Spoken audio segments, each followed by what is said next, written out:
malabhaan la iga gaday marka saddexlahan waan isla arkayna wixii ku jiro wax malabhaan la iga gaday oo laga siiyay lacag $50 ah dadka malabka gadanaya waxaan u sheegaynaa in dadka khiyaanada ay ka daayaan ilaahayna ka cabsadaan marka waan isla arkayna hadda waa jeexaynaa $50 baa laga siiyay waa saafi baa lagu yiri marka malabna ma ahan waan isla arkayna waxay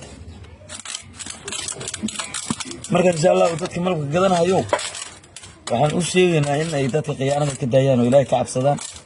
marka bal Soomaaliya arka wax sii yihiin waa sokor fadhida weey waka wada arkaysa